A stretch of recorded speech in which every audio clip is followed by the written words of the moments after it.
దేవుని పరిశుద్ధమైన నామానికి మహిమ కలుగును గాక. దేవునికి స్తోత్రం. హల్లెలూయా. ప్రభునందు ప్రియమైన దేవుని బిడ్డలందరికీ కూడా రక్షకుడైన యేసుక్రీస్తు నామం పేరిట శుభాభివందనాలు తెలియజేస్తూ ఉన్నామండి. అందరూ కూడా బాగున్నారని, దేవుని కృపలో మంచిగా ఉండాలని మేము ఆశిస్తూ విశ్వసిస్తూ ఉన్నాం.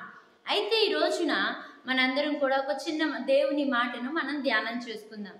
చాలామంది బిడ్డలు రక్షింపబడి, మారు మనసు పొంది రక్షింపబడి తర్వాత వారి చిత్తానుసారంగా వారికి ఇష్టం వచ్చినట్లుగా వారు ప్రవర్తిస్తూ ఉంటారు. ఏముందిలే, నేను రక్షింపబడ్డాను కదా, నేను బాప్తీసాన్ని తీసుకున్నాను కదా, నేను పరలోకానికి వెళ్తాను అంటూ అనేకమైన వారి విధి విధానాలు మార్చుకోకుండా వారి ఇష్టానుసారంగా వారు జీవిస్తూ ఉంటారు. అయితే ఇక్కడ మత్తయి సువార్త 7వ అధ్యాయము 21వ వచనాన్ని చదువుకుందాం. ప్రభువా ప్రభువా అని నన్ను పిలుచు ప్రతివాడును పరలోక రాజ్యంలో ప్రవేశింపడు గాని పరలోకమందున్న నా తండ్రి చిత్త ప్రకారము చేయువాడే ప్రవేశించును. మనందరం కూడా ఇటు భక్తి జీవితం కొనసాగిస్తూ ఉన్నామంటే చెడ్డ పనులను, చెడ్డ ప్రవర్తనను పక్కన పెట్టి మంచిగా ఉండి మారు మనసు పొంది బాప్తీసాన్ని తీసుకుని దేవుని యొక్క ఆత్మీయ నడిపింపులో నడుస్తూ ముందుకు కొనసాగిస్తూ ఉన్నామంటే మనందరికీ ఒక నిరీక్షణ, మనం పరలోక రాజ్యం మన కోసం దేవుడు సిద్ధపరుస్తున్నాడు, ఆ పరలోక రాజ్యంలో మనం ప్రవేశించాలి అని, అందరికీ నిత్య జీవంలోనికి వెళ్ళాలి అని చెప్పి చాలా మందికి ఆశ కలిగి ఉంటారు. నిజమేనండి. మన మరణానంతరం మనకి పునరుద్ధానుడైన యేసయ్య పునరుద్ధానాన్ని ఇచ్చారు.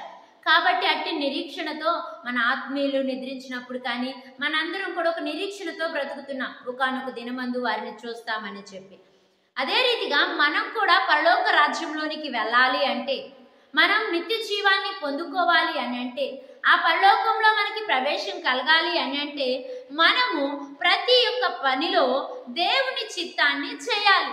ఏముందిలే, నా ఇష్టం వచ్చినట్లు నేను ఉంటాను, నేను రక్షింపబడ్డాను కదా, నేను బాప్తీసం తీసుకున్నాను కదా, నేను పరలోకం వెళ్తాను కదా అని మనం చాలా మంది భ్రమలో ఉంటూ ఉన్నాం.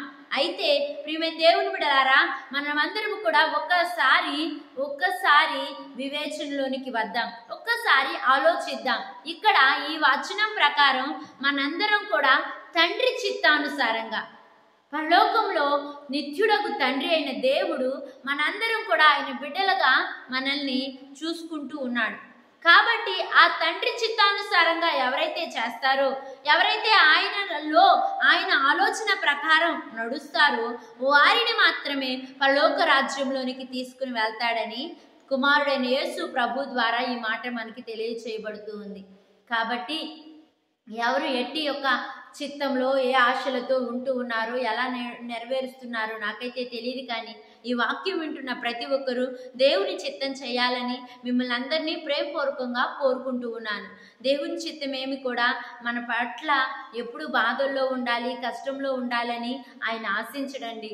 ఆయన మన ఎడల ఒక ఉన్నతమైన ప్రణాళికలు ఈ భూలోకంలో కూడా కలిగి ఉన్నాడు.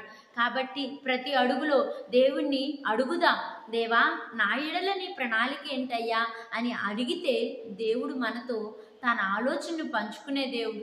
మన దేవుని యొక్క ఆలోచనలు ఎంత గంభీరంగా ఉంటాయో తెలుసా అండి? ఆకాశం కంటే ఎత్తైన ఉద్దేశాలు, ఉన్నతమైన ఆలోచనలు, పరిశుద్ధమైన ఆలోచనలు, అతి గొప్ప ఆలోచనలు మన ఎడల ఒక్కొక్కరి ఎడల కలిగి ఉన్నాడండి. ఆ ప్రణాళికల్లో నడిచినప్పుడు భూలోకంలో కూడా ఒక ఉన్నత స్థితిలో ఉంటాం, పరలోకంలో కూడా మనకి ప్రవేశం ఉండిద్ది. కాబట్టి ఈ భూలోకంలో ధనధాన్యాలతో ఉండి పరలోకాన్ని కోల్పోతే మన బ్రతుకుకి ఏమాత్రం ప్రయోజనం ఉండదండి. మనందరం పరలోక రాజ్యానికి వెళ్ళాలంటే తండ్రి చిత్తం చేయాలి, మారు మనసు పొందాలి, రక్షణ తీసుకోవాలి. ఆ రక్షణ తీసుకున్న నాటి నుండి కూడా మనము దేవుని చిత్తానుసారముగా, తండ్రి చిత్తానుసారముగా నడవాలి. తండ్రి కంటూ కొన్ని ప్రణాళికలు ఉన్నాయి. ఆయనతో మాట్లాడి, ఆయన్ని అడిగి, ప్రార్థన చేసి దేవుని ఉన్నతమైన ప్రణాళికల్లో నడుద్దాం. భూ సంబంధమైన ఆశీర్వాదాలు అనుభవిద్దాం, పర సంబంధమైన ఆశీర్వాదాలు అనుభవిద్దాం. దేవుడు మిమ్మల్ని అందరినీ దీవించును గాక. ఆమేన్.